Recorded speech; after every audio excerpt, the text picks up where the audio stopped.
을 내주지 않은 것으로 나타났습니다. 끝으로 날씨입니다. 오늘 밤에는 전국이 대체로 맑겠습니다. 내일은 전국이 대체로 맑다가 점차 구름이 많이 끼겠습니다. 내일도 내륙 지방은 아침 기온이 영하 10도 안팎까지 내려가는 등 강추위가 이어지겠습니다. 내일 아침 기온은 서울이 영하 8도 등 전국이 영하 16도에서 영상 1도로 오늘과 비슷하겠습니다. 내일 낮 기온은 서울이 2도 등 전국이 0도에서 10도로 오늘과 비슷하거나 조금 높겠습니다. 중부지방과 호남권에서는 내일 새벽부터 오전 사이 안개가 끼는 곳이 있겠습니다. KBS 라디오 저녁종합뉴스 아나운서 남현종이었습니다.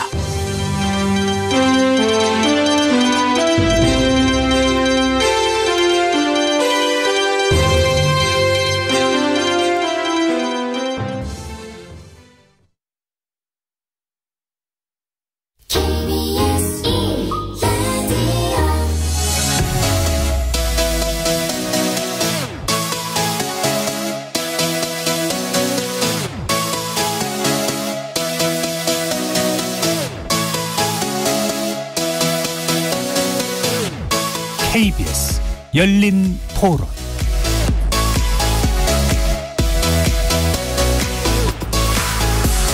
안녕하십니까. KBS 열린 토론 정준희입니다.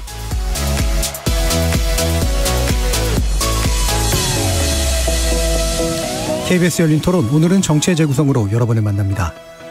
638조 7천억 원 규모의 내년도 예산안이 오랜 진통 끝에 국회 본회의를 통과했지만 국회의 앞길은 여전히 안개 속에 있는 것 같습니다. 올해 말로 효력이 끝나는 일몰 법안 연장 여부와 이태원 참사 국정조사 특위 관련 여야의 시각차가 크게 엇갈리고 있어서인데요. 또 이재명 민주당 대표가 검찰 소환에 응할지, 민주당이 당 차원에서 어떻게 대응할지도 향후 국회 일정을 가름할 변수가 될 것으로 보입니다. 이런 가운데 국민의힘은 전당대회 규칙과 일정을 확정하고 본격적인 당권 경쟁 국면에 돌입해 있는데요. 전대 규칙 개정에 비판 목소리를 낸 유승민 전 의원의 향후 행보에 관심도 모아지고 있습니다. 관련 내용 정치의 재구성 논객들과 자세히 평가하고 분석해 보겠습니다.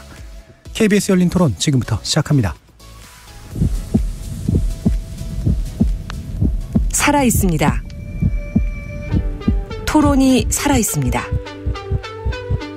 살아있는 토론, KBS 열린 토론.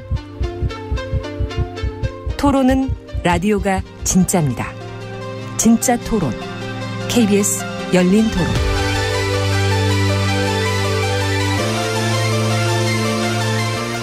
정치를 보는 색다른 시선, 정치의 재구성 함께해 주시는 네 분의 논객 소개해드립니다. 국민의힘 전남 순천 당협위원장이시죠. 천하람 변호사 나오셨습니다. 네, 전남 순천의 천하람입니다. 하헌기 전 더불어민주당 상근부대변인 나오셨습니다. 네, 안녕하세요. 하헌기입니다. 김준우 변호사 함께하셨습니다. 네, 안녕하세요. 김준우 변호사입니다. 최수영 시사평론가 자리해 주셨습니다. 감사합니다. 최수영입니다. 문자로 참여하실 분은 샵 9730으로 의견 남겨주시면 됩니다. 단문은 50원, 장문은 100원의 정보 이용료가 붙습니다. KBS 모바일 콩과 유튜브를 통해서도 무료로 참여하실 수 있습니다. 자, 일단 예산안은 그래도 결국 국회를 통과했습니다. 일단 국회 선진화법이 시행된 이후로는 이제 가장 늦은 처리 기록을 남겼다고 얘기가 되고 있는데요. 이 처리 과정과 결과에 대한 네 분의 총평을 일단 먼저 좀 들어보죠. 천하람 변호사님 먼저 말씀 주시죠. 네. 물러설 수단이나 어떤 방법이 없는 예산 처리였어요. 그러니까 이게 우리가 아주 심한 여소야대이기도 하지만 야당도 정의당 죄송합니다만 사실상 하나이기 때문에 이게 어떤 타협점을 찾기가 굉장히 어려운 지점이었다. 그리고 여당 입장에서도 물러나기가 굉장히 어려웠어요. 그러니까 야당이 여러 개가 있어가지고 야당들이 다 이렇게 입을 모아가지고 이런 부분은 좀 바꿔야 된다고 한다라고 하면 여당 원내대표 입장에서도 조금 더 움직일 수 있는 공간들이 생길 텐데 그냥 거대 민주당이 안 된다고 한다고 우리 다 물러서야 되는 거냐 해서 서로 강경 일변도로 갈 수밖에 없는 그런 좀 정치적인 분위기. 게다가 5년 만에 정권 교체를 이뤄낸 대통령의 첫 번째 예산이다라고 하는 상징성까지 더해져가지고 서로 물러설 수 없는 게 너무 많았다. 그러다 보니까 좀 굉장히 오래 걸린 예산 협상이었다고 보고요. 다만 그럼에도 불구하고 이게 이제 뭐 KBS에서 할 소리인지 모르겠지만 짬을 무시할 수 없다라는 것이 예. 이 5선의 뭐 주호영 원내대표라든지 박홍 원내대표라든지 워낙 또 이런 과정들을 많이 보셨고 경험해 본 분들이다 보니까 결국 그분들의 어떤 정치적인 그 경험치로 예. 파국은 벗어난 것 아닌가 뭐 이렇게 평가됩니다. 예. 스스로 뭐 교정해서 얘기를 해주셨어요. 경험치라고. 네. 예. 일부러 이제 아마 쓰신 표현인 것 같은데 그 정도로 상당히 좀 그래도 그러니까 경험과 이력을 가지고 있는 사람들이기에 그나마라도 이 정도 왔다 이렇게 보시는 것 같습니다. 자, 그러면 뭐 제가 이제 또 하원기 부대변인께도 이제 말씀 기회를 드릴 텐데요. 일반적으로 정치학에서 이제 비토 포인트라 그래서 반대를 할 만한 주체들이 많아질수록 협상은 어려워진다 이렇게 얘기를 하는데 그런 비토 포인트가 야당이었나? 그러니까 다양한 야당의 부재 또는 존재인가? 또는 대통령이나 어떤 여당의 어떤 특정 세력의 문제인가 이런 것들도 여러 가지 얘기거리가 될 수 있을 것 같아요. 예. 하원기 부대변인 말씀 주시죠. 뭐 실무적인 관점에서 좀 구조적인 한계가 있었는데 제가 뭐 이 방송에서도 준예산이나 야당 뭐 단독 처리까지는 안 갈 것이다. 아마 이거는 박터지게 싸우더라도 합의가 될 것이다라고 전망을 여러 번 했었는데 왜냐하면 예산안이라는 게 꼭 정부와 뭐 정당 사이에 야당과 여당 사이의 문제가 아니라 각자 의원들의 이해관계가 다 얽혀있기 때문에 막판에는 이제 타결이 되어 왔거든요. 실제로 오늘 보수 언론 보니까 뭐 이렇게 지연 처리를 하는 과정에서도 실세들 양당의 실세들이 자기 지역구 예산은 또 알토란 같이 챙겼다 이러면서 보수 언론들이 막 비판하더라고요. 보면은 추경호 뭐 부총리 같은 경우에는 마른 수건 짜듯 한 예산이다라고 해서 긴축 재정을 되게 강조했는데 실제로 보면 정진석 비대위원장 같은 분들은 이 지역 예산들을 증액해놨습니다. 증액할 수도 있는데 이게 정부 예산안에 반영되지 않는 사업까지도 신설해서 해놨다 해가지고 비판을 받더라고요. 이 얘기를 왜 드리냐면 이게 실무적인 관점에서는 보통 예산 언제부터 작업하냐면 3월부터 합니다. 2월 3월부터 하고 중순까지 편성할 때 정부 안에 다 태워요. 의원실에서 보좌진들이. 근데 원래는 어떤 일이 있었냐. 3월에 대선이 있었죠. 6월에 또 선거 있었죠. 그러니까 기재부 예산 편성안에 태울 수 있는 실무적 공간이 많이 줄어든 상황에서 6월에 이제 집권을 했을 때 그때부터 다시 예산을 새로 편성하지 않겠습니까? 그러니까 구조적 한계가 있을 수밖에 없는 상황이었기 때문에 지연된 면이 있다라고 처리. 비토를 누가 놨냐고 하면 이건 사실 협치의 공간이 상실했기 때문인데 하나만한 얘기 같겠지만 6월에 집권을 했으면 이제 여소야대 국면이니까 야당 찾아다니면서 우리 이런 거 새로 해보려고 합니다. 좀 도와주십시오. 라고 했으면 좋았을 텐데 반면에 야당도 지금 막 당선된 막 선출된 정부니까 임기 1년 차쯤면 도와줘야지라는 태도가 있었으면 이 3월부터 준비했어야 되는 구조적 한계를 뚫고 6월부터 이렇게 정부 안에 잘 태웠을 거예요. 그런 공간이 너무 줄어들다가 보니까 쪽지 예산 난무하고 갑자기 시행령으로 반영된 예산 나오고 협상이 안 되는 거죠. 그러니까 결국은 협치의 공간이 사라지면서 실무가 안 되는 거예요. 실무가 안 되다 보니까 막판까지 우리 양보 못한다라고 하는 특수성이 생겼던 건데 근데 실제로 막상 의원들은 자기 지역구 예산 챙긴 걸 보니 전 내년에는 이제 정상적으로 3월 4월부터 해가지고 예산안 협의하고 뭐 처리할 거 처리하다 보면 좀 그나마 올해부터는 나아지지 않을까라고 전망을 합니다. 예. 구조적인 문제라면 특히나 시기하고 연관된 내년은 그나마 더 나아지지 않을까. 자, 김준우 변호사님. 네, 뭐 주호영 원내대표를 비롯해서 뭐 박홍근 원내대표 이런 분들이 이제 어느 정도 마지막 기회를 잘 보여주셨고 김진표 의장도 그랬다고 생각하는데 제가 아쉬운 건 이제 이 통과되고 나서의 대통령실의 반응인 것 같습니다. 이재명 부대변인이 그랬나요? 뭐 어쨌든 굉장히 좀 유감스럽고 할 수 있는 게 없었다라는 투로 얘기를 하는데 그렇게 평가를 하면 내년 예산은 어떻게 하겠다는 건지 그게 꼭 구조적으로 뭐 시기적인 문제 때문에 하원기 부대변인 얘기한 거랑은 좀 별개로 또 강대강을 한 번 더 하겠다는 건지라는 것에 대해서 좀 아쉬움이 많이 남습니다. 그래서 이번 한 번 할 게 아니기 때문에 총선 끝나면 또 그 총선에 반영된 22대 국회에서의 어떤 변화들은 있겠지만 적어도 지금 국회 의석 구성과 가지고는 내년에도 대동소이할 텐데 이 문제를 어떻게 풀 건가와 관련해서 대통령실에서 끝끝내 뭔가 지기 싫어하는 모습을 계속 보여주는 건 별로 바람직한 태도나 반응은 아니었지 않나 싶습니다. 그래서 그게 제일 유감스러웠습니다. 예. 그럼 최수영 평론가님 말씀. 제가 지난주 방송에서 이제 이 치킨 게임 양상을 띠고 있어가지고 이 문제를 풀기 위해서는 용산과의 어떤 접점이 있어야 된다고 제가 충분히 말씀을 드렸었는데 결국 그 역할을 주호영 원내대표하고 김진표 국회의장이 한 것 같아요. 그래서 김진표 국회의장은 이제 뭐 민주당 소속이긴 하지만 본인이 워낙 조세 전문가에다가 그다음에 이제 국회의장이라는 신분이 뭐 사실 당적을 떠나서 산부 요인인 만큼 이제 좀 국익 같은 이런 좀 정파를 초월했던 그런 시야를 좀 가져야 된다는 점에서 김진표 의장이 굉장히 뭐 제가 뭐 여러 가지 저도 듣기도 하고 보도도 봤는데 뭐 국가 조창기도에도 쫓아가고 또 다른 라인을 통해서도 얘기하고 뭐 김대기 수석하고도 얘기하고 김대기 실장하고도 얘기하고 하여튼 뭐 여러 가용 총동원 가용을 했던 것 같고 주호영 원내대표도 부지런히 물밑에 했던 것 같아요. 이렇게 가면은 민주당 감행 예산 가는데 그게 과연 우리가 국정을 여당이 전반적으로 총괄 운영하고 모든 책임을 지는 게 근데 맞는데 그게 과연 우리가 해줄 태도이냐 이렇게 아마 설득했던 것 같아요. 그러면서 이제 결정적으로 이제 경찰국 예산, 인사정보관리단 예산이 예비비로 편성되는 게 아니라 본 예산 50% 가고 나머지 추후 예산은 내년도 협상해서 추후 또 반영하자 뭐 이런 쪽으로 뭐 그 불법성에 대해서는 이제 거의 뭐 사실 우리가 좀 깎아도 좀 덜 반영해 줘도 어쨌든 불법 조직은 아니냐 본 예산에 반영해 줬다는 측면에서 명분도 조금 일부 세워준 것 같고 그렇게 간 것 같아요. 그러면서 이제 또 민주당 입장에서는 저는 또 따끈따끈한 거 챙겼잖아요. 그 이재명 대표의 지역화폐 전액 죽었던 거 3,500억 살렸고 네. 공공임대 전세주택 6,600억 살렸고 그럼 사실 1조 가량 이렇게 한 겁니다. 그럼 대단히 민주당 입장에서도 나름 뭐 부자 감세라는 프레임으로 해서 1%까지 또 막은 것도 있고 그러니까 양쪽의 이해관계가 어느 정도 맞아떨어진 것 같은데 저는 하나 좀 아쉬운 점은 그래요. 뭐 다들 말씀하셨지만 내년 예산 정도 짤 때 정부를 견제하는 건 맞아요. 근데 올해는 사실 윤석열 정부가 문재인 정부 때 짠 예산으로 운용했잖아요. 네. 그러면은 내년 예산은 1년 사실은 이제 2년 차 집권 2년 차지만 사실은 자신들이 짠 예산으로 하는 거는 오롯이 딱 첫 해인 건데 그 정도는 한번 해봐라. 당신도 공약하고 0.76% 차이로 비록 뭐 우리가 졌지만 너희들이 한번 그래도 국정 운영해보고 내년에 우리가 한번 칼질할 거야. 뭐 부족한 거 못한 거 우리가 한번 자세히 들여다볼 거야. 라는 이런 포용적 정치를 좀 거대 야당이만큼 좀 발휘해줬으면 어땠을까 하는 아쉬움은 났는데 그럼에도 불구하고 사실은 심리적 내전 상태 혹은 대선의 연장전 이런 사실 정치 상황이었기 때문에 제가 드리는 말씀은 어찌 보면 매우 순진한 정치 원론 같습니다만은 그럼에도 불구하고 파국은 막아서 타협을 이뤘다는 점은 저는 우리나라 의회 정치가 그래도 아직은 그래도 우리가 기능을 하고 있구나라는 점을 확인했던 그런 막판 대타협이었다 이렇게 평가하겠습니다. 예. 뭐 네 분이 전반적으로 공감하는 영역에서는 뭐 큰 차이는 없는 것 같고요. 아쉬움의 영역은 조금씩 포인트가 다르긴 합니다만 뭐 그거 가지고 구체적인 논쟁을 벌일 문제는 아닌 것 같고 예산 문제에서 요거 하나만 더 짚어보면 좋을 것 같은데요. 뭐 이제 쪽지 예산 얘기도 나왔습니다만 이게 뭐 이제 예결 소위뿐만이 아니라 소소위까지 해가지고 겨우 타결했다. 결국에 이제 말할 사람을 줄여야지만 이게 되는 그런 문제인데 그 과정에서 결국은 이제 실세의 예산을 주로 반영시키는 그런 방식들이 있지 않았냐. 불투명성의 문제 이런 것들을 많이 짚기도 하시는데요.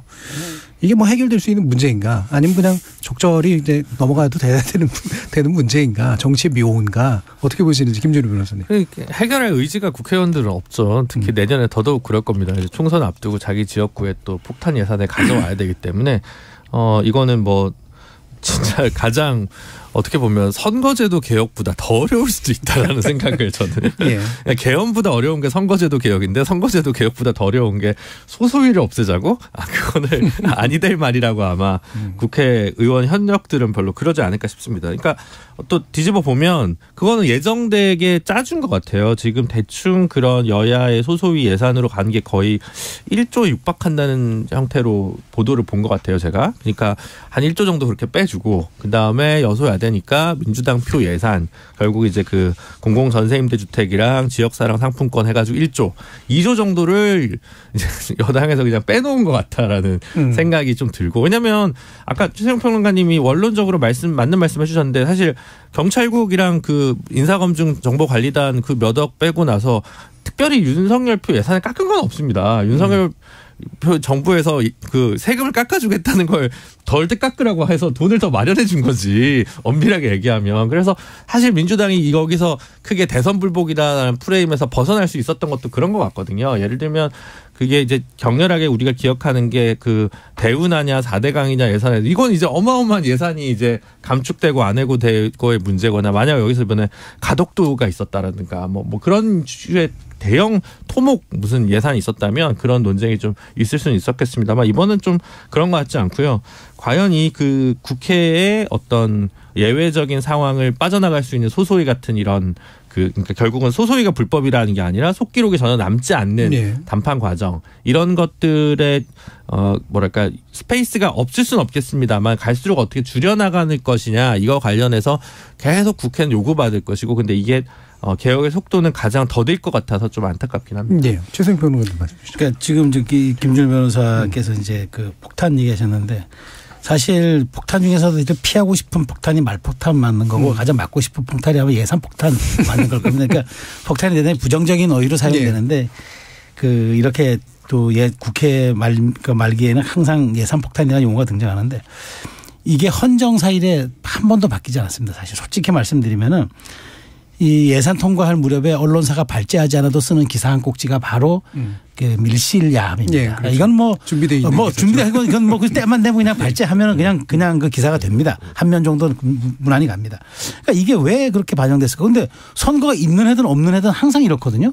그러니까 저는 차제 예산 제도를 한번 정말 그 국회가 어느 정도 물론 정부가 예산 편성권은 가지지만 이렇게 국회가 정말 심의한다는 조건으로 이렇게까지 그 칼질하고 손대고 마지막에 또 밀실에 들어가서 아무런 기록도 남기지 않는다는 거. 네. 이건 진짜 늘 하던 얘기지만 개선이 안 돼요. 하겠다고 해놓고 한번 검토해 보겠다고 해놓고 다시 또 1월 정기국회가 돌아오면 다시 이제 원위치가 되는 건데.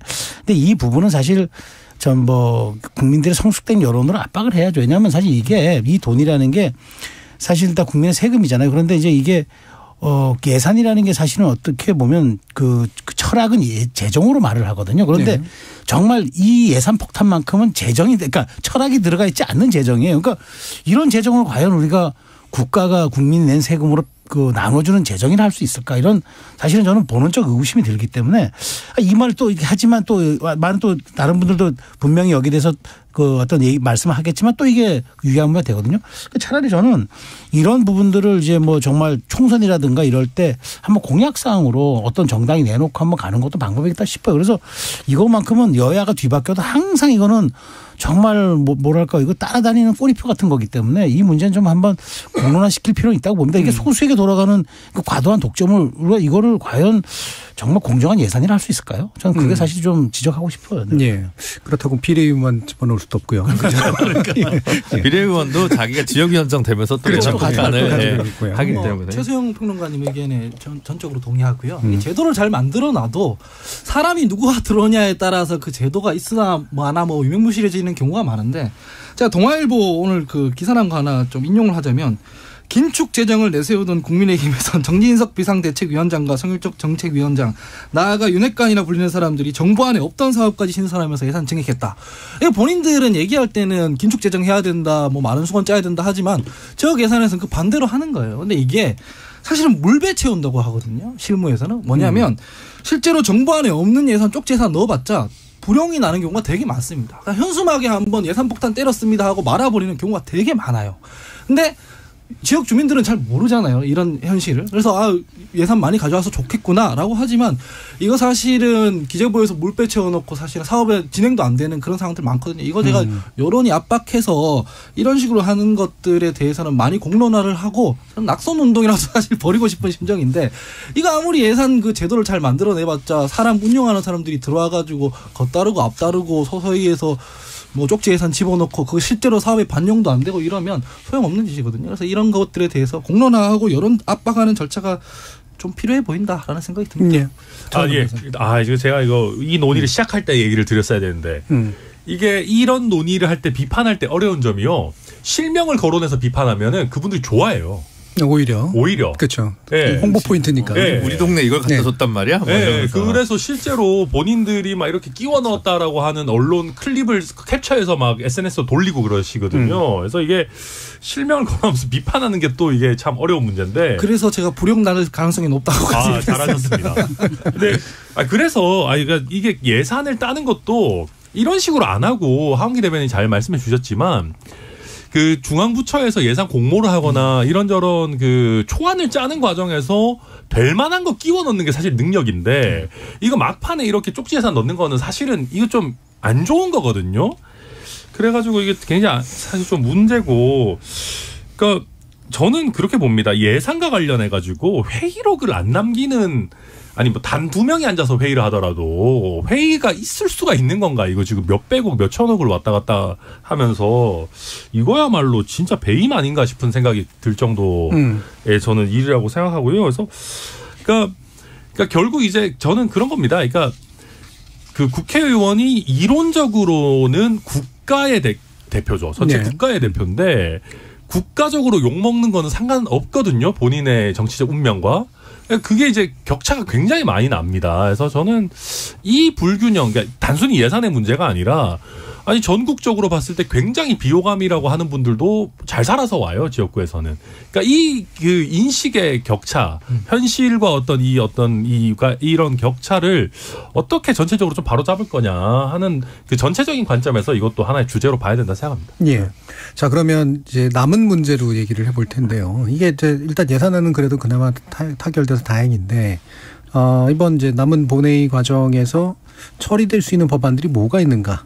특히나 이제 이른바 이제 일몰 법안이라고 불리우는 것들은 빨리 연장을 하든 뭐 하든 결정을 내려줘야 되는 이제 그런 것들이라서 여기서 어떤 것들이 쟁점이 되고 실제로 가능성이 좀 보이는 부분은 어떤 것들인지 하은기 부대변인 먼저 한번 얘기해 주시죠. 저 근데 이거 일몰 법안이라는 걸 보면서 여야의 시각 차이인지도 잘 모르겠는 게 일테면은 뭐 안전운임제 관련해서는 화물연대 파업할 당시 6월에 원희룡 국토부 장관이 직접 가서 중재를 했거든요. 중재를 하면서 뭐 안전운임제 기간 연장하고 뭐 품목도 확대 검토하겠다라고 했지만 그 약속이 안 지켜졌어요. 그 약속이 안 지켜져서 파업을 했고 그러면서 나왔던 정부안이 그 안전운임제 3년 연장한다 이거였거든요. 근데 이게 지금 사실 전선도 아닌 게 이 정부안을 민주당이 받은 거거든요. 근데 정부가 뚜렷한 설명도 없이 우리가 약속했지만은 파업을 했기 때문에 이거 무효다라고 해서 뒤집어 엎어가지고 지금 다른 얘기를 하고 있는 상황이라서 이게 지금 왜 현격각 시각 차이인지도 모르겠어요. 사실은 민주당은 지금 정책적인 어떤 대안을 내놓은 것도 아니거든요. 다른 것도 마찬가지인데 뭐 근로시간 확대 관련해서는 이미 일몰이 5년 전 그 기간 동안 뭔가 나온 것도 없고 대책도 없는데 번갯불에 콩 구워 먹듯이 이거 지금 우리가 과감한 결단으로 뭐 요번에 한번 연장하겠다 이런 식으로 나오고 있거든요. 이거를 빨리빨리 하는 게 맞는가라는 생각이 듭니다. 그래서 28일까지 잡혀 있긴 하지만 일단은 약속돼 있던 현행을 좀 유지를 하고 일몰할 건 일몰하기로 하고 연장하기로 약속했던 건 연장을 해놓고 그다음부터 재론해야 된다고 생각을 해요. 특히 이런 부분에 대해서는 이게 사회적 갈등 사안이지 않습니까? 이해 주체자들도 많기 때문에 지금 당장 여야가 이거를 자기 입장 밀어붙이듯이 할 건 아니고 하기로 했던 그 상태에서 현행 유지를 한 다음에 좀 회기를 넘겨가지고 논의를 해야 되는 게 맞지 않냐. 그렇게 충분한 공론화부터 해야 되는 게 맞지 않냐라는 생각이 듭니다. 예. 그럼 이제 일몰 법안은 이제 일몰을 연장 안 하면 없어지는 거라. 네. 그렇죠. 일단은 그러면 연장을 하기로 하고 그 상태에서 대안 논의를 하자 이런 말씀이시죠? 예. 일단은 5년 동안 하고 난 뒤에 없애기로 했으면 그 기간 동안은 새로운 대책을 못 만들어냈으니만큼 일단은 없애놓고 새로운 뭔가 제도적 장치가 필요하면 다시 논의를 해야 되는 게 맞지. 이게 지금 와가지고 번갯불에 콩 구워 먹듯이 하는 게 맞냐라는 생각이. 일단 일몰시키자. 그럼 안전운임제는 근데 좀 다른 입장이신 거잖아요. 안전운임제는 사실은 여야 합의가 된 상황이거든요. 예. 왜냐면은 정부에서 연장하기로 했고 그거를 야당도 받은 상황이고 그다음에 화물연대 입장에서도 일단은 3년 연장까지 받은 상황. 사회적 합의가 돼 있는 상황인데 뒤집은 거란 말이죠. 그러니까 다른 제도적 어떤 장치가 필요하다면 일단 현행을 유지한 상태에서 그다음에 다른 논의 테이블을 만들어야 된다. 알겠습니다. 최수영 평론가님. 그래서 저는 조금 생각이 이제 다른 게 뭐가 있냐면 안전운임제 같은 경우 사실 정부가 뭐 이번에 당신들이 안 받았기 때문에 이게 무효다라고 얘기하는 게 국민적인 공감대를 얻기에는 조금 부족한 측면이 있어요. 그런데 어쨌든 화물연대가 지금 그 파업을 조건 없이 다시 들어오면서 이 문제를 다시 얘기하면서 사실 민주당이 먼저 법안을 처리를 해버렸잖아요. 이미 법사위에 지금 계류되어 있는 상황 아닙니까? 물론 이제 법사위원장이 상정을 안 하고 있는 상황인데, 근데 저는 이제 이런 거죠. 그러니까 분명히 그 법안에 대해서 정부가 3년 동안 먼저 얘기한 건 맞는데 어쨌든 화물연대가 그걸 이제 우리 못 받겠다 하다가 결국 나중에 받은 거잖아요. 근데 이렇다 보니까 저는 여기에 대해서 왜 그러면 국민적 여론이 화물연대가 조건 없이 빨리 조건 없이 파울 풀고 여기 협상장에 나오라고 국민적 여론이 더 훨씬 많았잖아요. 우리가 그때 갤럽 조사 다뤘을 때 정부 대책이 마음에 들진 않지만 그럼에도 불구하고 화물연대가 파울 풀고 들어와야 한다는 여론이 70% 이상이었단 말이죠. 그걸 얘기한 게 뭐냐면은 들어와서 논의하되 과연 이것이 지금 그렇다면 이제 국민의힘 입장에서도 그러면 그렇다면 이것이 정말 우리가 일몰만을 단순하게 연장해주고 또 그때 3년 후에 가서 또 다시 논의하는 그런 차원을 넘어서 저는 그렇다면은 뭐 예를 들면 꼭 3년이 아니더라도 횟수를 조금 줄이더라도 여야간 합의해서 일단 연장을 시켜야지 이 법이 넘어가니까 간 다음에 내년에 여야 합의로 뭐 공청회를 열어서 근데 한 일각에서는 그걸 표준 운임제로 해야 되는 그런 여론도 있단 말이죠.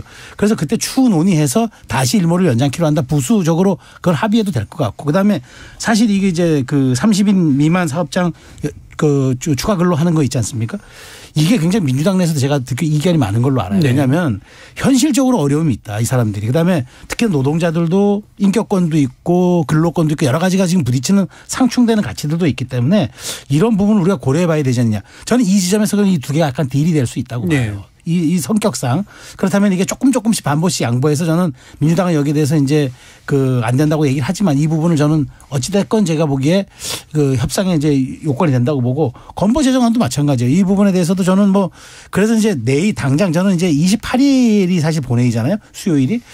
그때는 쉽지 않을 것 같아요. 왜냐하면 이게 하루 이틀 사이에 접점 찾기는 쉽지 않을 것 같고 30일 정도 금요일 날 정도에 저는 본회의에 이르러서 제가 아까 말씀드린 대로 조금씩 반복씩 양보해서 이 두 가지 법안 일단은 해를 넘어가면 안 되니까 일몰되면 안 되니까 일단은 그렇게 시기를 조금 단축해서라도 넘겨놓고 부수조항에다가 그러면 추후 어떻게 해서 여야가 합의를 해서 다시 접점 마련을 한다 이렇게 하면 될 것 같아요. 그래서 예산도 제가 조금 전에 말씀드렸잖아요. 예산도 치킨 게임 양상을 띠다가 겨우 한 일주일 남겨놓고 그래도 극적인 대탑을 이뤘는데 이렇게 부수법안 그다음에 쟁점법안이 뭐 그렇게 뭐 수십 가지도 아니고 3개에서 한 5개 정도 된다 그러면 조금 시간을 뒤로 패스트 트랙에 태우지 않아도 될 거는 내년 초로 좀 넘기고 일몰에 지금 딱 닥친 법안들은 시기를 조금 조정해서라도 넘겨서 추후에 합의로 가면 될 것 같아요. 그러니까 이 문제 가지고 연말 정국, 세모 정국을 더 갈등으로 치닫게 하는 거는 제가 보기에 그건 누구에게도 도움이 되지 않는 일인 것 같습니다. 어차피 일몰 될 것들이라서 급하니까 서로 입장이 다른 건 서로 그냥 다 받아서 조금씩 다 연장하는 방법을 택하는 게 그나마 낫다. 천나람 변호사님. 네. 우선 지금 이제 30인 미만 사업장이 52시간 플러스 이제 한 8시간 정도 추가 연장 근로 할 수 있는 제도가 올해 끝나는데 이게 제가 듣기로도 민주당 의원들도 꽤 압박을 받고 있다고 저도 들었어요. 그러니까 이게 아무래도 30인 미만 근로자들을 고용하고 있는 여러 사업주들이 또 지역구에도 있고 이거 사실은 당장 물론 윤석열 정부에서 지금 탄력적 근로시간제가 확대 기조기 때문에 1월 1일이 된다고 해서 당장 어마어마한 단속을 벌이거나 하진 않겠지만 이론적으로는 지금과 같이 연장 근로를 하게 되면 다 범법자가 되는 그런 구조로 되고 있거든요. 그래서 이거는 뭐 저희 당의 어떤 이익 이런 거보다도 이 실무계에서 요청이 큰 부분이라 민주당 입장에서도 이걸 마냥 안 받기는 쉽지는 않을 걸로 보이고요. 그다음에 안전운임제 일몰이 되게 골치 아픈 문제입니다. 원래는 저도 정부에서 어느 정도 이제 얘기했고 이렇게 하니까 막 적당히 연장하고 넘어가겠지 했는데 저희가 이제 오늘 이제 저희 정책위 의장이랑 원내대표랑 내놓는 메시지를 보니까 굉장히 강경해요. 그리고 이 안전운임제의 어떤 근원적인 문제점이라든지 용어를 바꾸는 문제라든지 그다음에 단순히 이걸 운임을 많이 줘서 될 게 아니라 뭐 예를 들면 지입차의 문제라든지 뭐 다층 하도급의 문제라든지 이런 것부터 먼저 다뤄야 된다라고 해가지고 이게 나름 뭐 파악은 잘 돼 있는 것 같은데 전선을 굉장히 확대를 해놓은 그런 상황이거든요. 그래서 지금 이거 며칠 남지도 않았는데 이 정도로 정책위에서 센 메시지가 나오면 이것도 어떻게 타협이 되겠나? 아무튼 저는 약간 쉽지는 않을 것 같다. 게다가 법사위원장도 지금 국민의힘 입장이어서 이거 쉽지 않는 문제거든요. 저는 안전운임제 이 부분은 일몰이 되고 나서 내년에 뭐 상반기에 논의가 계속되거나 할 가능성도 배제 못한다 보입니다. 김준호 변호사. 그러니까 이제 같은 일몰이어도 노동시간 같은 경우는 법의 연착륙을 위해 차근차근 내려오면서 가져온 거잖아요. 50인, 30인 이런 식으로 간 거고 지금 건강보험이랑 안전운임제는 새로운 정책 실험을 영구적으로 하긴 그러니까 한번 실험을 해보자라고 하는 거였기 때문에 같은 일몰제로 묶으면 안 돼요. 이게 성격이 완전 다르다는 거죠. 그 노동시간 문제는 그냥 차츰차츰 2018년부터 이렇게 가져오자라고 한 거기 때문에 이거를 아무리 뭐 현장에서 그렇다지만 이건 몇 년 전부터 예고돼 있던 거고 얘기가 좀 다르다라는 거죠. 이제 시범적으로 하려고 했던 게 아니라 영구적으로 하려는데 단계적으로 시행하는 거였기 때문에 그거를 어떻게 다른 안전운임제 같은 것들이랑 같이 취급할 수는 없다라고 하는데 다만 이제 정말 만약에 뭐 근로자나 사용자 측에서 이 지역구에서 다 압박을 받겠죠. 받겠다 하더라도 저는 이게 예를 들면 뭐 그럼 뭐 30인 미만에서 뭐 20인이라든가 25인이라든가 좀 낮추더라도 그런 방식으로 해가지고 단계적 시행으로 가는 게 맞지. 그 국민과의 약속이고 근로권을 보장하기 위한 것들이지. 이건 사실 뭐 노동시간 이중구조랑도 별 크게 상관이 있는 게 그러니까 상관이 있겠죠. 물론 중소사업장의 어려운 조건 속에서의 뭐 이런저런 문제들은 분명히 있습니다만 그 이른바 얘기하는 뭐 귀족노조와 뭐 비정규직 간의 무슨 노동 간의 노노 갈등이랑은 별 관계가 없는 겁니다. 오히려 늘 그렇지만 산업재해나 노동권에 관련된 재반 권리들이 작은 중소사업장에서 더 지켜지지 못하기 때문에 근로기준법으로 강하게 압박하는 거지 않겠습니까? 그래서 저는 요거를 같이 보면 안 된다고 생각하고 그다음 건강보험 문제는 이게 국고재정 지원을 정부는 그냥 5년 더 연장하자는 거고 민주당은 계속 그냥 하자는 거 아닌가요? 그러니까 이건 교집합이 되기 쉽기 때문에 쟁점 법안이 아닙니다. 그냥 일몰제가 쟁점이 되고 있을 뿐이지 그냥 최소 그럼 5년이라도 하자라는 건데 오히려 웃긴 거는 국민건강 뭐 개혁 건강보험 문재인 케어 문제 있다고 막 그 개혁하자 그러면서 이거 일몰 법안 추진하겠다는 정부 여당의 입장은 도대체 이런 무슨 엇박자가 어디 있냐. 그러니까 이 건강보험 개혁과 관련된 문제들 요즘 얘기를 정부에서 하고 있는데 아직은 좀 공부가 덜 된 부분이 있는 게 아닌가 싶고 국민연금이 됐든 건강보험이 됐든 사실 지금 우리 그 인력 구조 자체가 인구 구조 자체가 피라미드형이 더 이상 아니기 때문에 생겨날 수밖에 없는 문제가 또 있습니다. 그래서 이건 불가피한 거기 때문에 뭐 5년이든 결국 계속 그럼 5년 할걸요. 이건 당장에 다른 방법이 없기 때문에 국고지원 그냥 해야 한다고 생각하고요.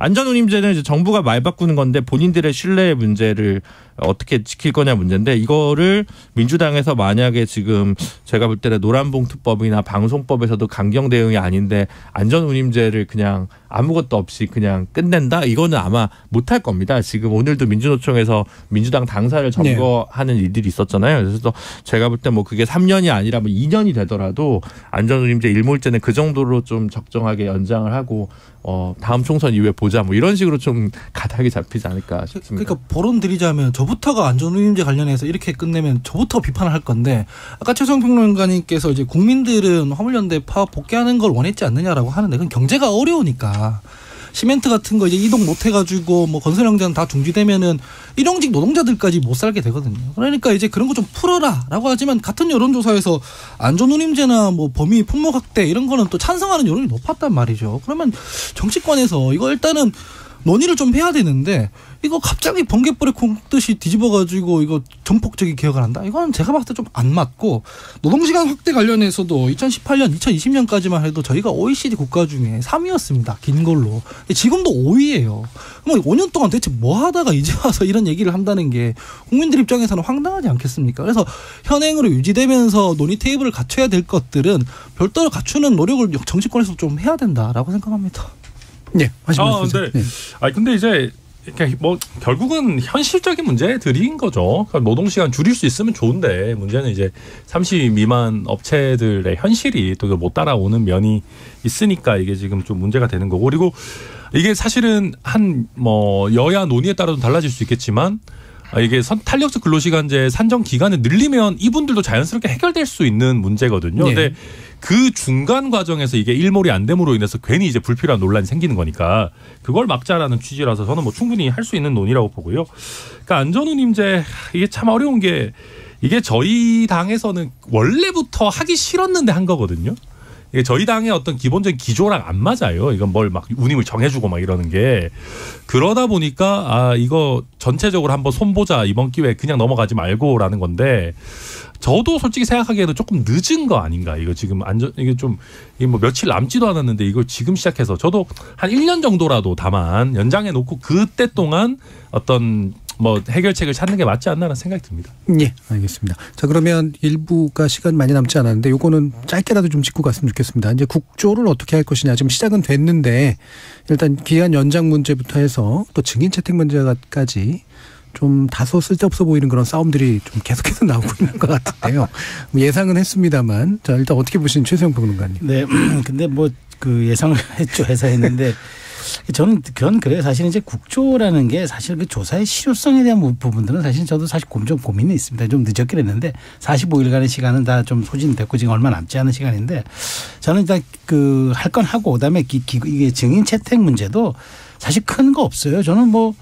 저는 필요하다면 뭐 한덕수 총리 나와도 되고 뭐 신현영 의원 다 채택해야죠. 근데 이런 걸로 여야가 시간 끌 건 안 되고 이제 1월 7일까지 이미 딱 시간이 정해져 있지 않습니까? 그러면 빠른 속도로 한 다음에 근데 그 과정에서 이제 해보니까 이 국회가 청문하고 뭐 이렇게 해가지고 뭐 보니까 별 실효가 없다. 아예 좀 더 드러나는 게 물론 지금 특수본의 수사에 좀 박차를 가고 있긴 한데 그럼에도 불구하고 이게 조금 진행이 더디다 싶으면 저는 특검하는 것도 방법이라고 봐요. 네. 유족들이 원한다고 다 들어주는 건 아니지만 해보니까 저는 사실 국조라는 게 이제까지 저는 국조를 해가지고 국조가 여야가 이 특위를 국조를 해가지고 합의서를 채택한 적도 많지도 않고 실효성 있는 결과를 낸 적도 저는 거의 없다고 봐요. 오히려 특검이 사실은 이게 사법권이 있기 때문에 뭘 결과를 내도 정말 명쾌하게 결과를 내든가 아니면은 딱 부러지게 뭔가 그 어떤 수사의 결과들을 좀 낸 게 많죠.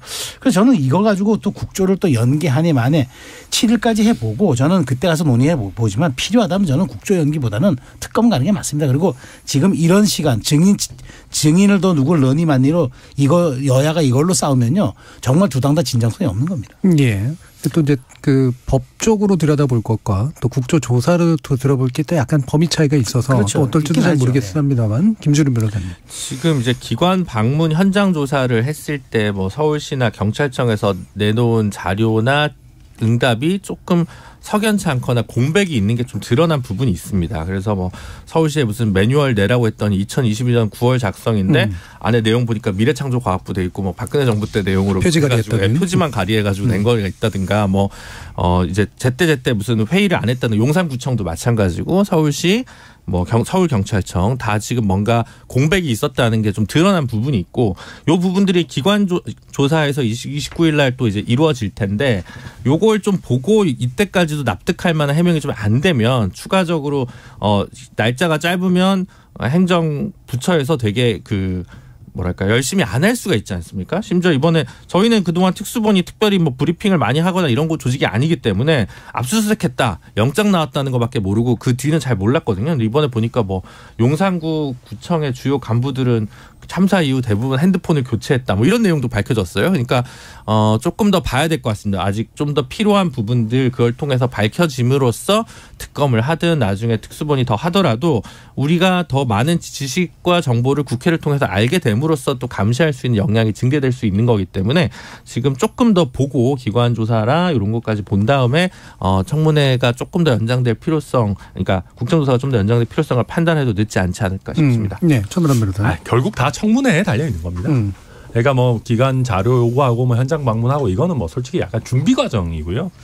그러니까 청문회에서 국민들이 봤을 때도 야 이거는 진짜 국정조사하기 잘했다 싶은 게 나오면은 뭐 하는 거고요. 더 연장을.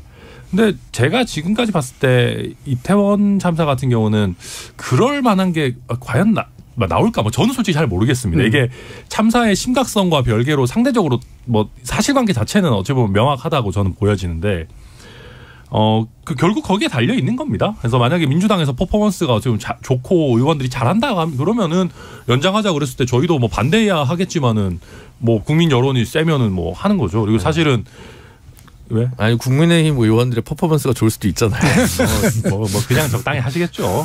근데 아무튼 이제 뭐 그렇고요. 그다음에 이제 저는 뭐든 적당히 해야 된다 생각하는 게 저는 저희가 신현영 의원을 너무 이렇게 하는 것도 좀 조심해야 된다 생각합니다. 그냥 신현영 의원 행동이 부적절했다라는 거는 뭐 온 국민이 저는 다 이제는 아신다고 생각하고 근데 뭐 사실은 이게 사건의 참사의 발생이랑 별로 상관없는 이슈인데 또 와가지고 저희가 국정조사장에서 신현영 의원 막 조지고 이러면은 이게 또 너무 투머치가 되면은 아니 뭐 니네는 뭘 잘했는데 저렇게까지 하냐 이렇게 또 되거든요. 그래서 그렇고 한덕수 총리는 제가 봐도 나와도 저는 상관없다고 생각하는데 근데 당시에 이제 워낙 모르고 있었기 때문에 나와봐야 뭐 저는 그때 보고를 못 받았습니다. 이러고 이제 계속 지나갈 거라서 사실 두 사람 다 이렇게 실익 있는 그런 건 아니다. 뭐 그렇게 봅니다. 예. 우리 그 장제원 의원 같은 경우에는 국정조사 애초에 합의해주면 안 됐다 이런 얘기를 하고 권성동 의원은 뭐 유가족들한테 횡령수당 운운하면서 사실상 좀 망언 같은 것들이 많이 나왔지 않습니까? 그 날려먹은 국정조사 기간 동안 그런 것들을 당내에서 좀 제어를 하려고 노력을 하고 막상 예산안이 통과됐을 때 국정조사 그때부터라도 똑바로 하겠다라는 준비를 하는 모습을 보였다면 기간 연장 안 하고 요쯤에서 마무리한다라는 게 뭐 모르겠습니다. 국민들이 봤을 때 좀 힘을 실어줄 수 있는 입장일지도 모르겠지만 전혀 그런 태도를 안 보였단 말이죠. 그런 기간 동안 이 45일 중에 대부분의 국정조사 뭐 준비 기간부터 해서 날려 먹었는데 이거를 연장은 없다라고 못을 박아두는 게 과연 국민들 입장에서 이 진정성을 느낄 수 있을까라는 생각이 먼저 들고요. 그래서 어차피 그렇게 안 길거든요. 45일인데 그 안에서 연장하는 것들은 충분히 합리적으로 논의를 해볼 수 있지 않을까 싶고 신현영 의원 같은 경우에는 저도 좀 비판적으로 보는 입장인데 부적절하다고 생각을 합니다. 그 닥터카에 타고 가고 이게 좀 부적절하다고 보는데 그렇다고 그게 국정조사 증인 채택해가지고 물어야 할 사안인지까지는 잘 모르겠어요. 왜냐하면 국정조사라는 게 결국 행정부의 시스템에 어떤 문제가 있는지에 대한 입법부의 견제 수단인 거라서 좀 합리적으로 논의해서 처리하면 안 되나 하는 생각이 듭니다. 예, 알겠습니다. 자, 국회에서 이제 지금까지 타협된 부분, 아직도 타협해야 될 부분들에 관련된 이야기 일부에서 좀 급하게나마 나눠봤고요. 또 이어지는 2부가 흥미로운 주제들이 좀 남아 있어가지고요. 1부는 일단 이 정도로 정리를 하고 이어지는 2부에서 국민의힘 내부 상황들 비롯한 또 민주당 내부 상황 관련된 이야기도 나눠보도록 하겠습니다. 여러분은 KBS 열린 토론과 함께하고 계십니다. 토론이 세상을 바꿀 수는 없습니다. 하지만 토론 없이 바꿀 수 있는 세상은 어디에도 없습니다.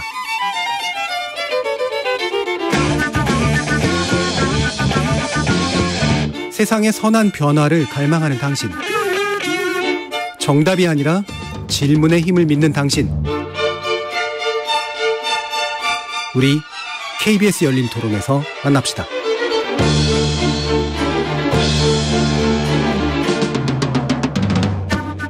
KBS 열린 토론 정치의 재구성 2부 최수영 시사평론가, 김주루 변호사, 하원기 전 더불어민주당 상근부대변인, 천하람 국민의힘 전남 순천 당협위원장, 이렇게 네 분과 함께 일단 여당 얘기 먼저 좀 나눠볼 텐데요. 전당대회 규칙 개정한 거, 당원 100%로 바꾼 거, 결선 투표 도입하기로 한 거, 뭐 차근차근 진행이 되고 있습니다. 그런데 이게 특정인을 결국은 이제 당대표의 위치로부터 배제하려고 하는 거 아니냐. 여기서 특정인은 또 유승민 전 대표에 관련된 이야기이기도 하고요. 그래서 제가 이제 천하람 변호사님께 먼저 발언 기회를 드려야 될 것 같은데, 네. 정진석 비대위원장이 또 이렇게 나누시는 분들이 많이 계셔가지고요. 국민의힘을 제대로 대표하는 분일까 아닐까 궁금하기도 합니다. 저는 뭐 제대로 대표한다고 봐야죠. 알겠습니다. 한번 얘기를 나눠보죠. 네. 근데 이거를 찬성 반대를 기준으로 나누면은 저는 너무 좀 가혹하다고 생각합니다. 그러니까 뭐냐면은. 그러니까 제가 이제 이런 표현을 썼어요. 저희가 이 100% 바꾸는 게 검수완박하고 좀 비슷하다. 네. 그러니까 저는 100%로 바꿀 수 있다고 생각합니다. 그거는 뭐 여러 나라에서 정의당도 그렇고 많이 하고 있는 방식이에요. 당대표 당원이 뽑는다 할 수 있죠. 근데 이거를 하려고 한다면은 주자들의 이름이 떠오르기 전에 해야 되는 거거든요. 근데 그러니까 저희가 이제 보수 정당이라는 게 항상 뭐 모르겠습니다. 정진석 위원장께서는 대통령에게 비아냥거리지 않는 거를 보수라고 생각하시는지 모르겠지만은 원래 이제 안정적인 변화, 뭐 점진적인 개혁을 추구하고 이제 기존의 질서를 가능하면 존중하는 그런 태도들을 주로 얘기하는 것 아니겠습니까? 근데 그렇다고 한다면은 어떤 룰을 바꾼다라는 거는 좀 신중하게, 게다가 가능하면 오해라든지 잡음이 없을 시기에 해야 되는 것인데, 그러니까 저희가 검수완박을 비판했던 이유도 아니 검찰의 수사권이라는 게 성역은 아니지만 아니 이걸 어디 떼서 주려고 한다면은 이 수사 역량은 뭐 어떻게 하고 뭐 그럼 그 이후에 후속 조치는 어떻게 하고 그리고 이걸 왜 하필 오해받을 수밖에 없는 문재인 정부의 이 집권 말기에 이렇게 하냐. 이게 다양한 관점에서 이게 너무 지나치게 날치기로 간다라는 거에서 반대를 했던 거거든요. 물론 저희가 당원 100% 바꾸는 거는 형식적인 절차는 다 완벽하게 갖췄습니다만은 이게 과연 정말 제대로 된 논의를 거쳐가지고 적절한 시기에 적절한 방식으로 행해졌냐? 저는 그렇다고 보기는 어렵다. 예. 네. 그래서 당원 100%라는 모범적인 선출 구조를 가지고 있는 정의당의 입장에서 보면 어떠신가요? 정의당 내부에서 늘 이게 고민이 되게 많은 것 같아요. 왜냐하면 지난 총선 때 한번 비례대표 선정을 할 때 요 외부 그 분들이 투표할 수 있는 방식, 그때 이제 그 비율은 좀 달랐습니다만 그걸 좀 도입을 했는데 제가 그 당시에 이렇게 옆에서 보니까 조금 문제가 있더라고요. 뭐냐 이제 당은 작은 당이기 때문에 외부가 이렇게 훅 들어올 경우에 생길 수 있는 문제가 좀 발생을 하고, 그렇다고 뭐 비례대표 정치 신인들이 많은데 그걸 국민 여론조사로 했을 때 큰 의미도 없고 그러다 보니까 문제가 있었고, 작년에 이제 대선 주자를 선출할 때 아마 당에서 또 요런 그 정의당에서 이런 문제 의식으로 한번 해보려고 하다가 내부 의사결정 과정에서 또 부결이 나서 그래서 이제 그냥 당원 100% 투표로 대선 주자를 선출했었습니다. 그래서 정의당 같은 경우는 이제 좀 더 외연을 넓히는 문제를 가지고 이제 계속 이런 시도들을 하는데,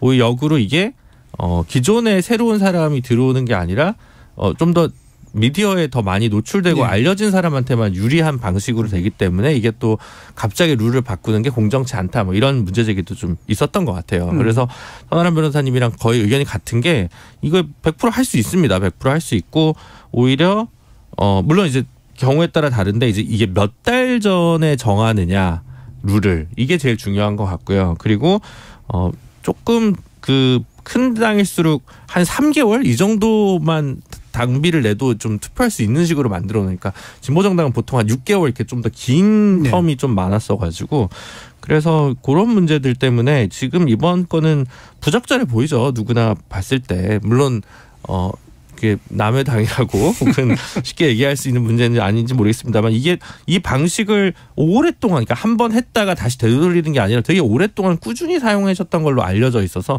그런 면에서 봤을 때 특정인 배제를 위한 수단으로 위인설관이란 말이 있듯이 이제 위인설제 뭐 이런 거 같아가지고 적절치 않아 보이고, 뭐 그 심판은 어떻게 될 건지는 이제 총선 가봐야 알겠습니다만, 현재로서는 뭐 저는 뭔지는 알겠는데 공감하기는 어렵습니다. 김준우 변호사님께서는 지금 뭐 총선, 대선 후보자, 뭐 경선 얘기를 섞어서 이제 말씀을 하셨는데, 사실 저는 이제 정당에서 공직 후보자들 추천할 때는 좀 국민 여론 반영하는 게 맞다고 생각합니다. 왜냐하면 본선 가서는 결국 국민들이 투표하는 거기 때문에 그 경쟁력이거든요. 얼마나 지금 본선 경쟁력이 있는지 보자는 차원에서 민심을 좀 반영하는 게 맞는데, 당직자들 뽑을 때는 당대표 뽑는데 당원 100% 하는 거는 원론적으로 좀 맞다고 생각을 해요. 다만 이게 왜 비판을 받냐면, 이게 항상 당권 투쟁할 때만 동원되듯이 당원들을 호명하고 당내 민주주의를 얘기해서 그래요. 이를테면 이재명 대표 이전에 뽑혔을 때 저희가 당원이 그때 한 120만 명 이렇게 됐었어요. 선거인단이 120만 명인데 실제 투표에 참여한 사람은 한 43만 명밖에 안 돼요. 절반도 안 되거든요. 그게 이제 77.7%라는 결과만 놓고 압도적이다라고 하는데 투표에 참여조차 안 하는 겁니다. 왜냐하면 이 당원들이 평소에 이 당의 의사결정 구조라든가 뭐 당론이 어떻게 만들어진다든가 여기에 참여할 방법도 없고 정보 비대칭이 너무 강해서 어떻게 돌아가는지 몰라요. 국회의원들도 뭐 실제로 보면은 당 지도부나 뭐 정책이나 일부 기관들, 작은 힘센 기관들에서 뚝딱뚝딱 정리해 놓으면 의총 들어가서 박수 의총으로 그냥 눈치 보면서 아 저게 대통령 의중인가 보다 하고 그냥 처리되고, 당원들한테도 그런 식으로 얘기를 하고. 근데 정작 투표가 걸려있을 때, 당권 투쟁할 때, 이럴 때만 당원 민주주의를 살려야 되니까 당원 100%다 이렇게 하는데, 실제 어떤 여론조사들 보니까 당원 100%로 하는 거에 대해서 당 지지층의 반대도 꽤 높더라고요. 뭐 하려면은 이 당원 개정에 대해서도 당원 총투표에 붙여야 되는 거 아닌가라는 생각이 좀 더 근본적인. 그러니까 근본적인 당원 민주주의를 안 하면서 선거에서 자기들 당권 투쟁할 때만 조직 동원하듯이 당원 100%라고 하니까 문제가 되는 것 같고, 이거를 이제 누군가는 시기의 문제라고 하고 누군가는 방식의 문제, 논의의 문제라고 하는데, 본질적으로 진정성 있게 실제로 정당 민주주의를 좀 세우기 위한 논의들을 앞으로 좀 하면은 당원 100%라고 해도 뭐 저는 상관없다고 생각합니다. 예, 이 얘기에 대한 그래서 최수영 평론가님의 코멘트도 들으면서요. 이게 결과적으로 이제 의도된 효과 쪽으로 갈 것이냐, 뭐 이쪽으로 한번 또 더 나가보죠. 그렇죠. 예, 뭐 지금 다들 뭐 분석을 해주셨으니까 저는 이제 그런 생각입니다. 여론조사가 없어질 수도 있다고 보는 거는 그 사실 이제 2004년 시절에는 어찌 보면은 그 극우 정당에 사실 가까웠거든요. 보수 주류라고 그래가지고 네. 극우 정당에 가까웠는데 사실 그동안 분화를 많이 거쳤잖아요. 네. MB 그다음에 또 뭐 바른정당으로 또 분화됐다 다시 합하고 그래서 저는 그런 과정을 많이 거쳤기 때문에 이제는 아주 뭐 한 극우에 치우친 정당이 아니기 때문에 오히려 네. 다양성 많이 확보됐다 그런 측면에서 뭐 80만 당원 목소리 한번 들어보겠다는 것도 나쁘진 않아요. 뭐 시기에 대한 문제는 다 지적해 주셨으니까 거론하지 않고요. 자 그러면 이게 진짜 유불리를 따졌을 때 그러면은 의도했던 세력이 있을 거 아닙니까? 뭐 주류들이 의도했죠. 뭐 그건 뻔한 이야기인데 그래서 의도한 만큼 결과를 이룰까? 어쨌든 허들을 높이는 점들은 인정이 좀 돼요. 그러니까 더더군다나 저는 100만 당원, 그러니까 80만 당원 투표지만 결선 투표제가 도입된 네. 게 또 이게 굉장히 이게 좀 뭐 그렇죠. 이게 사실 특이한 점이죠. 그러니까 그러다 보니까 저는 이 출마 앞으로 할 때 부담이 없어졌어요. 물론 컷오프를 하긴 하는데 내가 이제 결선 투표 가가지고 내가 마지막에 이제 둘이 겨루는 거 50 과반이 거의 안 나와. 지금 이 구조라면 과반이 나오기 쉽지 않을 것 같아요. 그럼 과반이 안 나오면 거의 결선 투표 간다고 놓고 보면은 내가 출사표 던지는 게 뭐 친윤표를 나눠 먹는다 이런 부담감이 이제 전혀 없어요. 그냥 네. 갈 때까지 가 보는 거죠. 자기도 좀 정치적 몸집을 좀 키우고 네임밸류도 좀 높이고 그러니까 이런 요소들이 있어서 오히려 저는 이 당의 건강성이라든가 역동성 측면에서 놓고 보면은 호재일 수도 있어요. 또 관심도 많이 키우고 퍼포먼스가 확실하게 되는 거죠. 그런데 중요한 거는 이제 당원 표심이 사실은 여론조사는 거르고 걸러서 받았기 때문에 오히려 왜곡될 그런 확률이 적지만 여기는 이게 뭉텅이로 들어온 표들이 사실 좀 있어요. 예. 그다음에 지금 3개월만 1,000원씩 내면 되기 때문에 어떤 세력들이 의도적으로 많이 받을 수도 있단 말이에요. 그래서 뭐 100만까지 갈 것 같아요. 그런데 과연 이 사람들이 오더에 의해서 갈 것인가? 저는 그렇게 안 봐요. 자, 그냥 간단하게 얘기해서 수도권에서 지금 그러니까 수도권에서 이번에 국민의힘이 거의 의석수를 못 냈잖아요. 그러면 원외 당협위원장들이 많지 않습니까? 뭐 전남에는 이제 천하람 위원장 같은 분도 계시지만 수도권에도 많아요. 이제 배짜만 달아보겠다는 의혹을 가진 분들이 많은데 그런데 과연 내가 친윤 간판으로 치르는 게 유리하다고 판단되는 분들이 저는 현실로 얼마나 될까? 현실적으로. 그러니까 수도권이니까. 자, 그러면은 이 분들은 지금 저는 이제 이 각자 후보들이 이제 두 가지 딜레마에 직면해 있다고 봐요. 첫 번째 딜레마는 지금 이제까지 윤석열 대표도 날아가는 거 보고 여러 가지를 놓고 보면은 윤석열 정부의 성공을 위한 완보이스를 내는 당이 돼야 된다가 네. 1번이 될 것 같아요. 그래야지 친윤대 세력도 얻을 수 있고. 근데 두 번째는 총선 승리를 위한 중도층 외연 확장이라는 측면을 놓고 보면은 이거와 또 정말 배치돼요. 그러니까 이 얼핏 보면 완전히 상회할 수 있는 것 두 가지를 어떻게 믹싱해서 당원들에게 소구력을 가질 수 있는 메시지를 내느냐. 이게 딜레마인데 그럼 이제 이걸 과연 이제 누가 잘 하느냐가 문제긴 한데 저는 그래서 이번에는 어쩌면은 그 2040 그러니까 60대 이상 당원 투표율도 많이 당원 포지션별도 많이 포지션도 낮아졌고 해서 2040이 이런 메시지에 반응하는 것들을 조금 더 아주 뭐랄까 디테일하게 잘 낸 후보가 유리해지지 친윤이라고 먹고 들어가는 건 별로 없다. 다만 친윤 후보 단일화 가능성은 있어요. 그러니까 나중에 결선 투표제는 기계적 단일화가 되겠지만 그 전에도 일종의 합종 연행을 통한 단일 후보가 생길 수도 있을 것 같아요. 그러니까 친윤 후보 단일화가 좀 변수이긴 하지만 그럼에도 불구하고 결선까지 갔을 때는 두 가지 믹싱과 아까 얘기했던 상이해 보이는 이 두 가지 메시지를 어떻게 제대로 녹여내는 당대표가 좀 유리할 거로 보는데 예. 지금부터 이제 이 달라진 룰에 적응하는 모습 한번 이게 한번 굉장히 흥미로울 것 같아요. 예.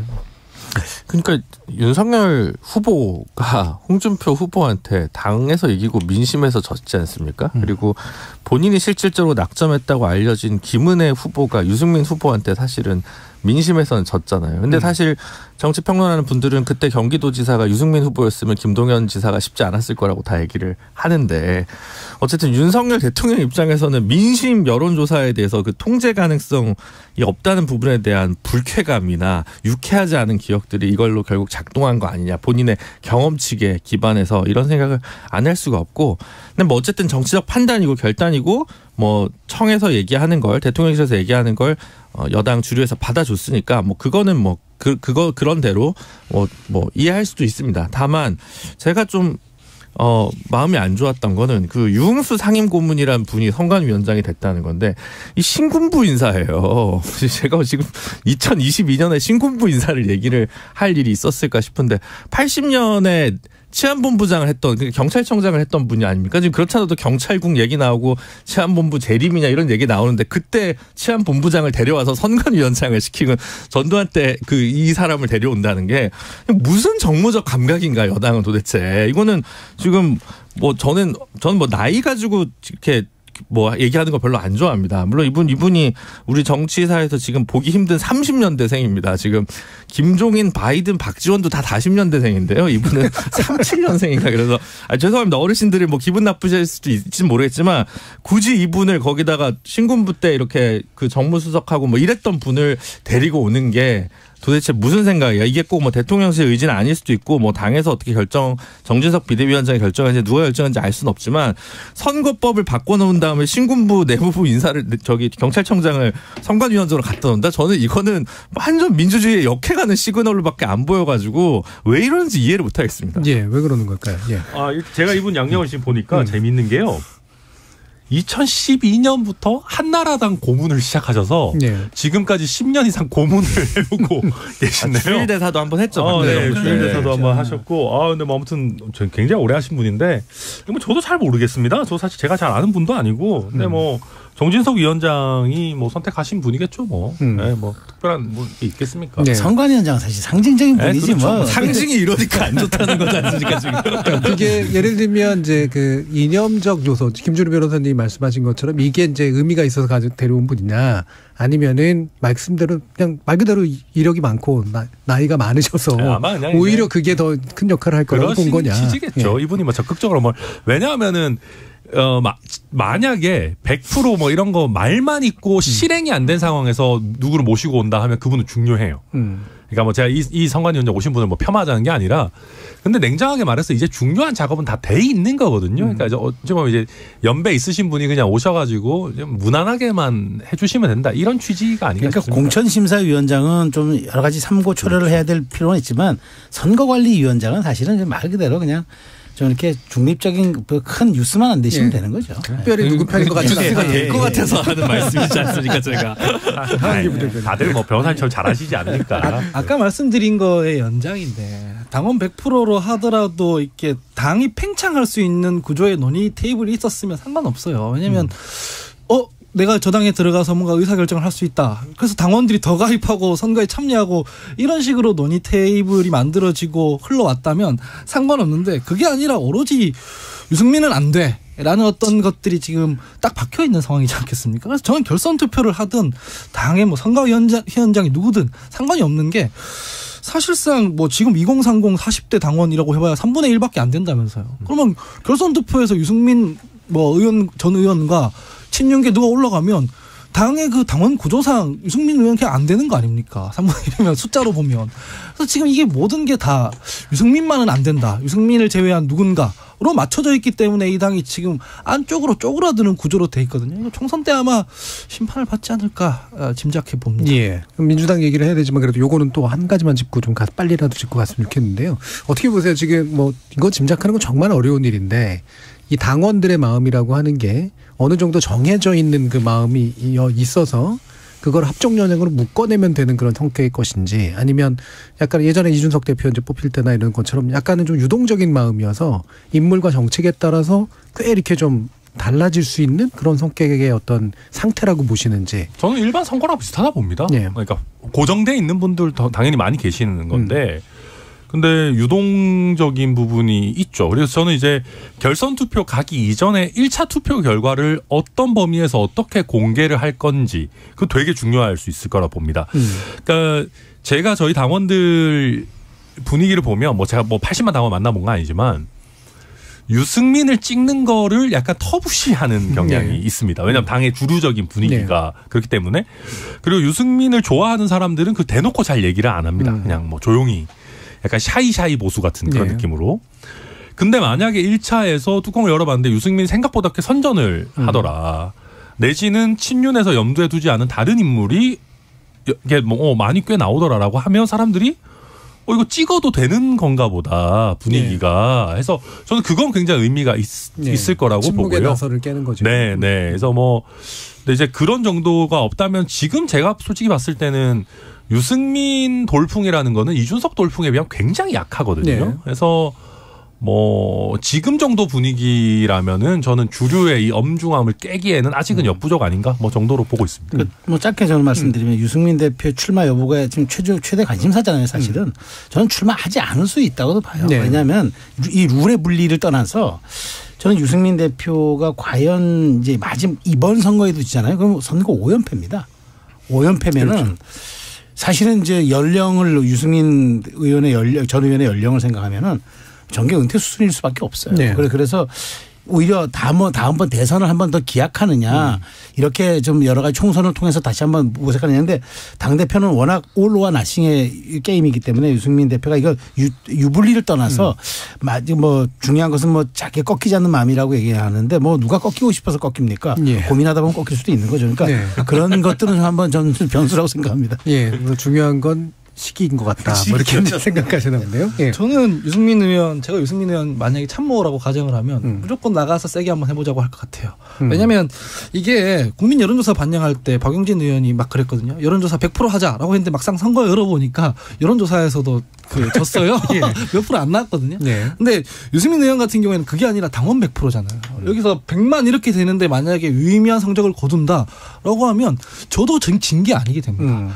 이게 유승민 떨어뜨리려고 별일 다 했는데 유승민이 여기에서 당원들한테도 어느 정도 선전을 한다? 그러면 오히려 정치적으로 클 수가 있는 거거든요.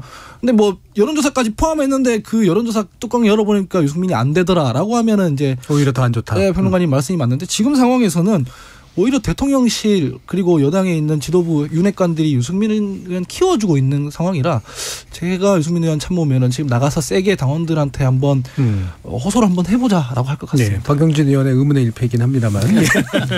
아니 근데 그래도 박용진 의원은 그때 당대표 선거인가 그때 나가서 뭐 3등 안에 들어간 거 아니었어요? 3명밖에 안 나왔어요. 아니 박주민 의원 컷오프였잖아요. 컷오프. 그렇죠. 네, 그때 의문의 일패는 박주민 의원이었던 것 같은데. 네. 그냥 일패죠, 그건. 의문도 네. 아니라. 여하튼 저는 뭐 이거는 볼 것 같습니다. 왜냐하면 지금 유승민 의원의 뭐 정치적 메시지나 역량이나 이런 것들은 어느 정도 이제 드러난 역량인데 다른 분들은 국민들 앞에서 사실 이렇게 시원하게 내놓은 적이 별로 없는 김기현 의원은 지나가면 얼굴을 못 알아볼걸요. 죄송한 얘기지만. 그러니까 많은 시민들이 유권자분들이 나경원 의원은 알지겠죠. 나경원 의원 전 의원이나 뭐 오세훈 시장이나 이런 분들은 좀 알겠지만 좀 나머지 분들 중에서 국민들이 얼굴을 잘 모르는 분들 좀 있을 거예요. 그러니까 좀 볼 것 같습니다. 이게 전반적으로 좀 더 윤곽이 드러나고 윤상현 의원도 나오신다고 하고 안철수 의원도 나오신다고 하는데 그 상황에서의 변화들이 아직은 조금 한 2, 3주 정도 좀 더 지켜볼 수 있는 대목들이 좀 있지 않을까라는 생각이 들어서 신중하게 접근하겠다는 생각이 들고요. 그리고 뭐 이제 아직까지는 그렇게 국민의힘 차원에서는 당에서 어떤 비상등이 켜진 건 아닌 것 같습니다. 예를 들면 이명박 대통령이 이제 정임되니까 박근혜 비대위를 당에서 세웠듯 한 그 정도까지는 지금 아직은 정권 초기 때문에 지금 이대로 가서는 안 된다라는 어떤 결단을 왜냐하면 최근 어쨌든 지지율이 약간 회복했기 때문에 당원들도 왔다 갔다 할 것 같습니다. 대구 경북이라고 하더라도 꼭 이준석 대표 얘기 안 들대로 예전에 권영진 시장을 대구시장 후보로 결정한 거는 대구 경북 유권자들의 어쨌든 민심이었거든요. 그래서 굉장히 놀랍잖아요. 친박 후보가 아닌데 그때 대구 경북에서 어떤 그런 변화가 있었다는 게. 근데 지금이 그 정도이냐라고 했을 때 만약에 계속 30% 초반 지지율을 윤석열 정부 계속 찍고 있었으면 당에서도 안팎에서 많은 변화가 요동쳤을 텐데 지금 어쨌든 30 후반대 정도를 좀 회복하면서 여기에 대해서 좀 당원들도 약간 왔다 갔다 좀 추이를 보고 있는 거기 때문에 당연히 유승민 대표도 좀 더 추이를 지켜볼 수밖에 없을 것 같습니다. 네. 김기현 전 원내대표 같은 경우에는 얼굴하고 성함을 연결을 잘 못 시키시지만 만화 영화 얘기하시면 많은 분들이 압니다. 제가 이제 함부로 그 별명은 얘기하지 않겠습니다만. 자, 그러면 이제 시간이 많이 남지는 않아서 민주당 얘기는 그래도 제가 짧게라도 해야 된다고 생각하는데 네. 이게 사실 상당 부분 많이 됐던 얘기라 결국은 네. 이번 주에 나온 건 요거 하나가 좀 특이점인 것 같은데 검사들의 이제 결국은 이름을 공개하는 방식을 써서 1대1 검찰과 이제 민주당 내지 이재명 대표 사이에 이 탄압 구도 처럼 이제 만드는 것이 현재 민주당의 전략인 것 같아요. 이 부분은 어떻게 좀 받아들여야 될까를 중심으로 한번 얘기를 해볼까요? 먼저 최재형 평론가님 말씀 주실까요? 저는 이거 사실 오늘 이걸 보면서 저는 민주당이 이거는 좀 약간 분리대응하는 게 좀 맞다고 봐요. 왜냐하면 사실은 지금 이재명 대표한테 가는 이른바 대쌍성, 대장동 그다음에 변호사는 대나무역 쌍방울, 그다음에 성남 FC, 그다음에 뭐 고 김문기 씨를 몰랐다고 얘기했던 데 대한 어떤 그 허위사실 유포 한번 4가지 정도인데. 그러면 여기 이제 검사들 올 때마다 수사검사들 할 때마다 이제 뭐 다 그러면 이제 쭉쭉 뭐 성남지청, 뭐 중앙지검, 뭐 수원 뭐 다 이렇게 합니까? 근데 저는 이제 그렇게 하는 거는 오히려 민주당이 임계철선처럼 한 방에 다 끌려 들어간 것 같아요. 그러니까 오히려 이거는 저는 그렇게까지 뭐 당 대변인까지 나서서 이거는 뭐 그다음에 그 최고위원들까지 나서서 이렇게 전방위적으로 하는 거는 저는 이렇게 가다가 나중에 정말 어떻게 감당할지 좀 모르겠어요. 그래서 지금은 어떻게 뭐 야당 탄압, 그다음에 정적 제거라는 이재명 대표의 호소에 조금 말하자면은 그 좀 배경을 좀 주기 위해서 이렇게 프레이밍을 짜는 그런 뭐 전략이지만 저는 이건 소탐대시라고 봐요. 그래서 저는 더더군다나 그럼 개혁의 딸들이라는 그런 지금 이재명 지지의 극렬 지지층들은 거의 뭐 팬덤 문화를 넘어서 훌리건 정치한다고 이렇게 지금 평가받고 있는데 그렇게 진짜 좌표 찍기 같은 걸 해가지고 사실 이거는 법치 정신도 흔드는 거고 이재명 대표가 나중에 이렇게 갔을 때는 진짜 나중에 이재명 대표의 정말 혐의가 하나 드러났을 때는 이걸 어떻게 후과를 감당할 건지 저는 그게 조금 좀 그 우려가 되고 과연 이렇게 하는 게 전략적으로도 맞는지 저 사실 그걸 모르겠어요. 예, 김준우 변호사님. 저도 뭐 전술적으로는 이게 뭐 법적으로 뭐 이런 게 뭐 어떠냐라는 문제를 떠나서 정치적으로 그렇게 타격감 있는 행동인가라는 생각이 들고 오히려 이 문제와 관련해서 불필요하게 법무부의 그 척을 지기보다는 이 사실관계 자체에 대해서 좀 시원하게 소명을 하거나 아니면 이제 그렇게 국민들과 대화를 하는 게 좋지 법무부나 검찰이랑 싸우는 방식으로 보여주는 게 딱히 민주당한테 유리할지에 대해서 저도 상당히 의문이어서 이 부분은 최수영 평론가님이랑 의견이 되게 대동소이합니다. 기본적으로 불법적 요소는 아닌 것 같아요. 네. 그럼에도 불구하고 이제 이게 굳이 불필요한 갈등 내지 여론전으로서 의미가 있겠느냐 이런 것 같은데. 전하람 변호사님. 이게 이상민 의원도 잘 얘기하셨더라고요. 뭐 약간 해괴하다. 저도 좀 보면서 해괴하다라는 생각이 들었거든요. 그러니까 뭐 말씀하신 것처럼 뭐 공무원 다 명단 공개돼 있으니까 뭐 할 수도 있는데 저는 이게 뭐 우스갯소리입니다만은 이거 공개하면은 담당 검사들이 수사 더 열심히 할 것 같은데요. 네, 자기 이름과 얼굴도 공개된 마당에 뭔가 성과를 내야겠다. 그러지 않겠나 싶은 생각도 들고 이게 그리고 이제 정치적으로는 까놓고 얘기하면은 그 민주당 지지층의 그 뿌리 깊은 검찰에 대한 불신 그걸 다시 한번 살리자라는 거 아니겠습니까? 그래서 이제 검찰을 악마화해가지고 정치적인 어떤 스크럼을 짜겠다라는 건데 글쎄요 이게 모르겠습니다. 이 정도로 통할까? 근데 그렇게 저는 오히려 이게 검찰 악마화 프레임을 한번 깨는 좋은 계기가 될 수도 있다고 생각합니다. 역으로 이재명 대표의 실제 죄가 드러나면 이것도 또 좀 깨지지 않겠습니까? 그러니까 뭐 드러날지 안 드러날지는 뭐 지켜봐야 되겠지만 저는 차라리 윤석열 대통령 한동훈 장관이 수사한 다음에 기소해서 유죄 나온 사람들 본인들이 사면해 주는 거 가지고 검찰의 이중성이나 이거 뭐냐라고 비판을 할 것 같거든요. 뭐 이병기, 이병호, 뭐 남재준, 원세훈 뭐 많지 않습니까? 이번에 사면 대상에 올라와 있는 본인들이 다 수사했던 거니까 그런 게 오히려 더 효과적일 것 같은데 너무 이제 이재명 대표 지키기 쪽으로 이렇게 너무 많이 가는 거는 위험 부담도 있고 그렇게 효능감이 없는 것 같습니다. 이거 뭐 당리당략을 빼고 얘기하면 이건 정해져 있는 겁니다. 그 공개된 거 보면 한쪽에서는 이렇게 온갖 수단 다 동원해서 이렇게 많은 검찰들을 동원해서 탈탈 털고 있구나. 한쪽에서 이렇게 결론이 정해져 있고 다른 한쪽에서는 그거 보면 정말 죄가 많구나. 그렇게 많이 동원해야 될 정도로 검사를 동원해야 될 정도로 죄가 많구나. 이게 정해져 있는 거거든요. 똑같은 사안을 보고 굉장히 다른 반응을 한다는 거죠. 제가 봤을 때는 검찰이 편향적으로 수사하는 것도 사실로 보이고 이를테면은 오늘 보니까 뭐 더 탐사라고 해서 유튜브 뭐 자기들은 언론이라고 주장하는 그 기자들 3명에 대해서 압수수색한다고 들어갔더라고요. 혐의 보니까 뭐 스토킹 때문에 그 집에까지 쳐들어가서 압수수색 하더라고요. 보통 스토킹에 대해서 그렇게까지 압수수색 안 하거든요. 14번씩. 그런 거 보면 검찰권이 좀 한쪽으로 남용되고 있는 것 같아요. 그러면 여기에 대해서 싸우려면 논리와 팩트, 법리로 싸워야 되는 거지. 검찰들 그 명단 공개해놔봤자 그게 무슨 의미가 있겠습니까? 이미 우리 지지하는 사람들 입장에서나 뭐 모여서 검찰이 탄압하고 있는 것 같네라고 하는 거지. 이게 대중적으로 확산되진 않잖아요. 그래서 저는 이런 방식보다는 좀 분리대응 저도 많이 말씀드렸습니다. 법리로 다투고 뭐 이를테면 성남 FC 건 관련해서도 이 행정 정책 관련해서 다 검찰한테 허락받아야 되냐 뭐 이런 뭐 논리와 팩트로 붙어야 되는 문제지 별로 뭐 이름 공개하고 하는 게 무슨 의미가 있는지는 잘 모르겠습니다. 저는 이럴수록 있잖아요. 이럴수록 그러니까 최고위원회 뭐 이런 지금 좀 약간 주류들이 이렇게 나갈수록 오히려 당의 균열과 분화가 더 가속될 것 같아요. 그러니까 네. 이렇게 극단적인 걸 지지하지 않는 사람들은 오히려 이게 명분이 될 것 같아서 이게 우리 당이 가는 방향이 맞냐 이런 식으로 가면서 저는 오히려 당의 분화를 가속화시키는 촉매제 역할을 할 수 있어가지고 외부적으로도 저는 부적절하지만 내부적으로도 이거는 전략 전술적으로도 저는 뭐 그렇게 택할 방법은 아닐 것 같아요. 대내적으로든 대외적으로든 둘 다 그렇습니다. 뭐 긍정적으로 작동하지 않을 것 같다. 네. 이렇게 냉정하게 평가를 해주셨네요. 자, KBS 열린 토론 정치의 재구성 올해 코너는 이것으로 모두 마무리하겠습니다. 오늘 함께해 주신 네 분 천하람 국민의힘 전남 순천 당협위원장, 하원기 전 더불어민주당 상근부 대변인, 김준우 변호사, 그리고 최수영 시사평론가 네 분 모두 수고하셨습니다. 감사합니다. 감사합니다.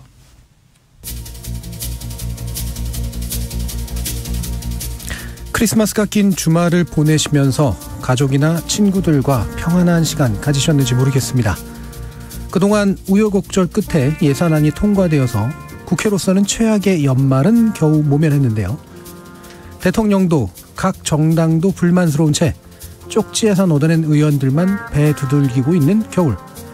유난히 추운 길거리에 걸릴 이 자랑스러운 현수막 사이로 스산한 바람만 몹시 사나울 것 같은 연말입니다. 지금까지 KBS 열린 토론 정준이었습니다.